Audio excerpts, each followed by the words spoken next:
नमस्कार। आज हम बीए प्रथम वर्ष में भक्ति काल के अंतर्गत संत के बाद जो सूफी काव्य धारा है, जो कि हमारे निर्गुण धारा के अंतर्गत आती है, उसका वर्णन करेंगे। सूफी काव्य के लिए जो अन्य नाम प्रचलित हैं वो है प्रेम मार्गी शाखा, प्रेमाश्री शाखा, प्रेमाख्यान काव्य धारा, रोमांसिक काव्य कथा परंपरा। स्पष्ट है कि इस शाखा में प्रेम तत्व की प्रधानता परिलक्षित होती है। सूफी काव्य में जो उपलब्ध प्रेम भावना है वो भारतीय प्रेम से कुछ अलग है। यह स्वच्छंद प्रेम है जिसे अंग्रेजी में रोमांस कहा जाता है। आचार्य रामचंद्र शुक्ल जी ने इन प्रेमाख्यानों पर फारसी मसनवियों का प्रभाव माना है, किंतु यह हमें याद रखना चाहिए कि इस प्रकार का प्रेम चित्रण भारतीय परंपरा में भी प्रचुरता से उपलब्ध है। पहले जैसे महाभारत का नल दमयंती का आख्यान, ऋग्वेद में उर्वशी और पुरवरा का आख्यान, इसी तरह का प्रेमाख्यान हमारे यहाँ सूफी काव्य के अंतर्गत हम अभी इसका वर्णन करेंगे। सूफी शब्द की व्युत्पत्ति कि सूफी शब्द कहाँ से आया है। मुसलमानों के पवित्र तीर्थ मदीना के मस्जिद के सामने वाले चबूतरे का नाम सूफा चबूतरा है। इस प्रकार बैठने वाले फकीरों को सूफी कहा जाता है। कुछ विद्वान इसका संबंध सोफिया शब्द से जोड़ते हैं। सोफिया का अर्थ होता है ज्ञान। एक अन्य मत के अनुसार यह शब्द सफा से विकसित है, जिसका अर्थ है शुद्ध और पवित्र। कुछ लोग इस का संबंध सूफ से मानते हैं, जिसका अर्थ है ऊन, अर्थात जो ऊनी वस्त्र, जो ऊन के बड़े बड़े चोगे पहने होते थे, उनका आचरण पवित्र और शुद्ध होता था, वही सूफी कहलाते थे। सूफी मत का स्रोत कि कहाँ से निकला है। सूफी मत इस्लाम धर्म का अंग है। इस्लाम धर्म में शरीयत की प्रतिक्रिया का वैसा ही परिणाम सूफी मत है। जैसे हिंदू धर्म में वैदिक कर्मकांड थे, उसी के अनुरूप इस्लाम धर्म में जो कर्मकांड थे उनको शरीयत कहा जाता था। सूफी धर्म में इस्लाम की कट्टरता का भाव है। इसमें उदारता और कोमलता विद्यमान है। वैसे तो इस्लाम धर्म कट्टर मानते हैं कि इस्लाम कट्टर होते हैं, लेकिन जो सूफी धर्म है वो उसमें कट्टरता नहीं है। सूफी मत के मूल में प्रेम तत्व है। इसमें इश्क हकीकी एवं इश्क मजाजी की भावना निहित है। भारत में सूफी धर्म का प्रचार प्रसार कब से प्रारंभ हुआ। भारत में सूफी मत का आगमन 9वीं से 10वीं शताब्दी में आरंभ हो गया था, किंतु इसके प्रचार प्रसार का श्रेय ख्वाजा मुइनुद्दीन चिश्ती को है, जिन्होंने इसे लोकप्रिय बनाया। आईने अकबरी में सूफियों के 14 संप्रदायों का उल्लेख है, जिसमें से 5 प्रमुख हैं। वो इस प्रकार हैं: कादरी संप्रदाय, चिश्ती संप्रदाय, सुहरावर्दी संप्रदाय, नक्शबंदी संप्रदाय और सतारी संप्रदाय। तो इसमें जो चिश्ती संप्रदाय है वो सर्वाधिक प्रसिद्ध हुआ। इसकी 7वीं पीढ़ी में ख्वाजा मुइनुद्दीन चिश्ती हुए, जिन्होंने भारत में सूफी मत का प्रचार प्रसार किया। अब सूफी मत की मान्यताएं।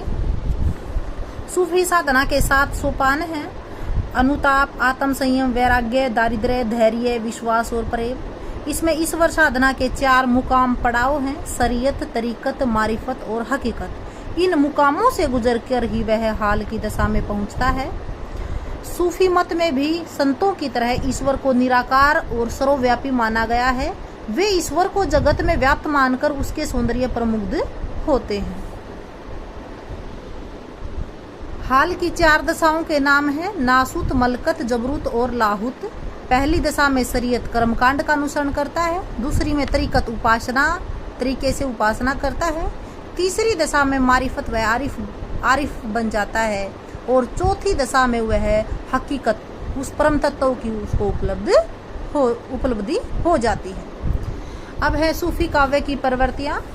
भक्ति काल की निर्गुण धारा को 2 वर्गों में बांटा गया है: संत काव्य धारा, जिसका वर्णन हम पहले कर चुके हैं, और सूफी काव्य धारा। तो 2 काव्य धारा थी।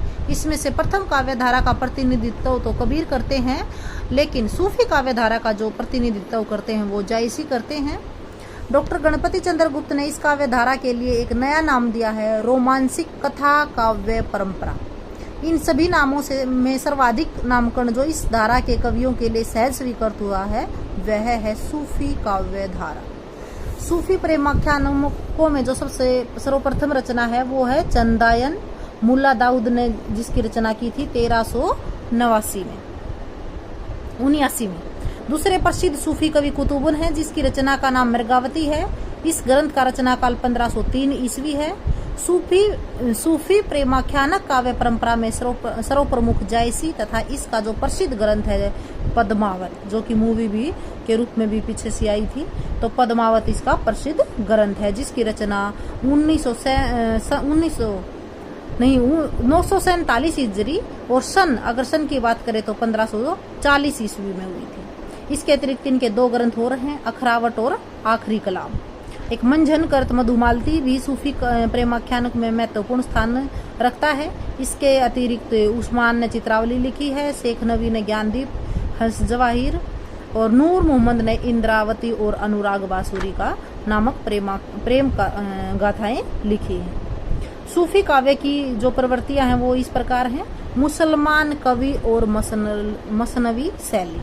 पहली जो इसकी विशेषता है वो क्या थे? मुसलमान, जैसे कि हम संत थे वो कौन थे? हिंदू थे, लेकिन जो सूफी काव्य जिन्होंने लिखा वो मुसलमान थे, लेकिन उन्होंने हिंदू घरानों की कथा को अपने काव्य का विषय बनाया था। जयसी ने पद्मावत में जिस प्रेम कथा को लिया वह राजा रतन सेन और राजकुमारी पद्मावती की ऐतिहासिक प्रेम गाथा है और इन्होंने मसनवी शैली का अपने काव्य में प्रयोग किया है। दूसरी जो इसकी विशेषता है वो है प्रेम गाथाओं का नामकरण। सूफी कवियों ने प्रेम गाथाओं का नामकरण प्राय नायिका के आधार पर किया है। आमतौर पर क्या होता है, हमको कोई भी काव्य रचते हैं वो प्रेमी के नाम पर होता है, लेकिन जो सूफी काव्य था वो हमेशा नायिका के आधार पर ही उसका नामकरण किया जाता था। जैसे जायसी ने क्या लिखा? पद्मावत उसकी क्या थी? नायिका। मंजन ने मधुमालती लिखी, वो भी मधुमालती भी उसकी नायिका थी। इसी तरह कुतुबुन की मृगावती के नाम से जो काव्य है वो भी मृगावती वहाँ उस काव्य की नायिका है। तीसरी जो इसकी विशेषता है वो है अलौकिक प्रेम की व्यंजना। प्रेम गाथा काव्य परंपरा के अधिकांश कवियों ने लौकिक प्रेम गाथाओं के माध्यम से अलौकिक प्रेम की व्यंजना की है। राजा रतन सेन एवं पद्मावती के जिस प्रेम का उल्लेख पद्मावत में किया जाता है वह इसी प्रकार का है। रतन सेन आत्मा का प्रतीक है और पद्मावती परमात्मा का। आमतौर पर देखा जाता है कि हम जो जो आदमी होता है या जेंडर में जो मैन होता है उसको हम भगवान मतलब के प्रेमी उसको हम परमात्मा मानते हैं और जो प्रेमिका होती है उसको हम आत्मा मानते हैं, लेकिन इसमें उल्टा है। रतन सेन आत्मा का प्रतीक और पद्मावती परमात्मा का। जो औरत होती है वो किसकी प्रतीक है? परमात्मा का। नेक्स्ट है कथा संगठन और कथानक रूढ़ियां। सूफी कवियों के प्रेमाख्यानक प्रबंध काव्य हैं जिसमें कथा तत्वों का समावेश है। इन प्रबंध काव्यों के कथा स्रोत भारतीय पुराण, इतिहास, अन्य लोक प्रचलित प्रेम कहानियां हैं। इन कवियों ने जिन प्रेम गाथाओं का चयन किया है वे प्राय एक ही संचय में ढली हुई हैं। कथा वस्तु में अपेक्षित गति न होकर स्थिरता है। वस्तु वर्णन की प्रधानता होने के कारण कथा प्रवाह में व्याघात पड़ा है, कहीं कहीं नीरसता भी आ गई है। नेक्स्ट है चरित्र चित्रण। सूफी प्रेमाख्यानकों में नायक नायिकाओं के चरित्र अंकन की एक जैसी पद्धति दिखाई पड़ती है। चरित्र चित्रण सूफी प्रेमाख्यानकों में नायक नायिकाओं के जो चरित्र हैं वो प्राय एक जैसी पद्धति के हैं। उनमें जीवन के विविध घात प्रतिघातों का अभाव है। नायक को प्राय राजकुमार दिखाते हुए उसे सहृदय, साहसी, प्रेमी और पर दुख कातर बताया गया है, जबकि नायिका सुंदरी, रूप गर्विता, बुद्धिमती राजकन्या के रूप में चित्रित की गई है। नेक्स्ट है लोक पक्ष एवं हिंदू संस्कृति का चित्रण। प्रेमाख्यानक कवियों ने अपनी रचनाओं में लोक जीवन का पर्याप्त चित्रण किया है। जन सामान्य में प्रचलित अंधविश्वास, जादू टोना, जंतर मंतर, लोक व्यवहार का सुंदर दिग्दर्शन इन काव्य ग्रंथों में कराया गया है। साधारण जनता के व्रत, उत्सव, तीर्थ, परव, लोकाचार और उनके सांस्कृतिक क्रियाकलापों का विवरण भी उनमें उपलब्ध हो जाता है। सूफी कवियों ने हिंदू घरों में प्रचलित लोकप्रिय प्रेम कथाओं को अपने काव्य का विषय बनाया था। अतः हिंदू धर्म के स्थूल सिद्धांतों, रहन सहन, आचार विचार का निरूपण भी इनमें यथावसर किया गया। नेक्स्ट है भाव और रस व्यंजना। सूफी कवियों का मूल प्रतिपाद्य है प्रेम, अतः इनकी रचनाओं में श्रृंगार रस की प्रधानता रही है। श्रृंगार के दोनों ही पक्ष, संयोग और वियोग का प्रभावपूर्ण चित्रण इन प्रेमाख्यानकों में किया गया है। सौंदर्य निरूपण के अंतर्गत नायिका के नक्शिक रूप, रंग, हाव भाव का चित्रण करने के साथ साथ उनमें उनकी विद्वता, बुद्धिमत्ता और कला विशारदता का उल्लेख भी किया गया है। संयोग श्रृंगार के अंतर्गत रूप चित्रण की प्रधानता रही है। नायिका का अद्भुत सौंदर्य परमात्मा का ही नूर है, संपूर्ण सृष्टि में उसी का आभास होता दिखाई देता है।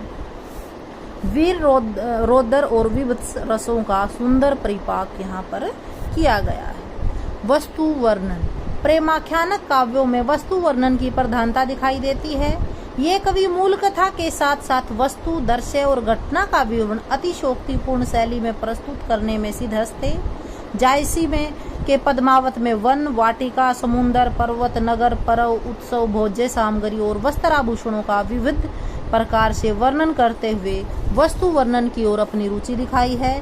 उन्होंने अपनी अद्भुत कल्पना शक्ति का परिचय देते हुए वस्तु वर्णन के अंतर्गत अपने ज्ञान का प्रदर्शन भी किया है। इन कवियों ने वस्तु वर्णन पर टिप्पणी करते हुए सरला शुक्ल ने लिखा है कि कहीं कहीं वस्तु वर्णन इतना विस्तृत है कि उसमें कवियों के वस्तु ज्ञान के प्रदर्शन के अतिरिक्त कौतूहल, आकर्षण या प्रभावशीलता में किंचित भी वृद्धि नहीं हो पाती। खंडन मंडन का अभाव।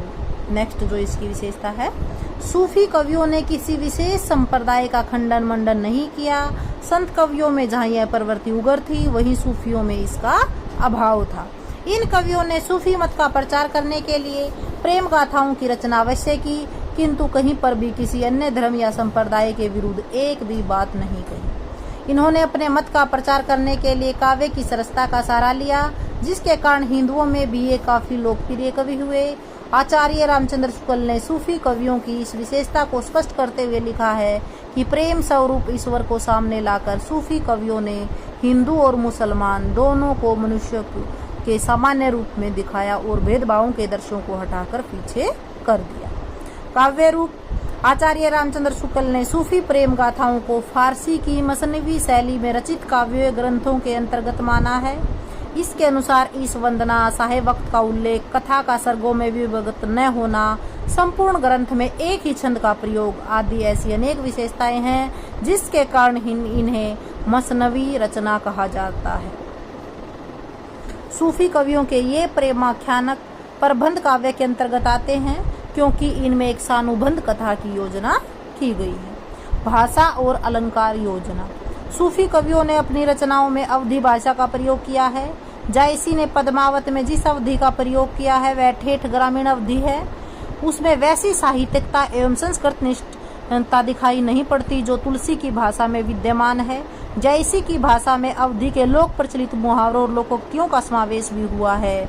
जायसी की भाषा एक उल्लेखनीय विशेषता है कि मुसलमान होते हुए भी उनकी भाषा में अरबी फारसी की अपेक्षा संस्कृत के तत्सम और तद्भव शब्दों की वरीयता है। संक्षेप में कहा जाता है कि इसकी 4-5 ही मेन विशेषता हैं कि एक तो इसमें जो प्रेम तत्व है वो मुख्य है। एक ये जो सूफी कवियों की जो कथा होती थी वो हिंदू घरानों की होती थी और कथा का नाम इसमें नायिका के आधार पर रखा जाता था और नायिका को इसमें परमात्मा का रूप और नायक को प्रेम आत्मा का रूप माना जाता था। ठीक है। और इसमें जो इसकी भाषा थी पूरे सूफी काव्य की वो अवधी भाषा थी। तो ये 4-5 पॉइंट इसके मेन हैं जो मैंने अभी लास्ट में बताए। धन्यवाद।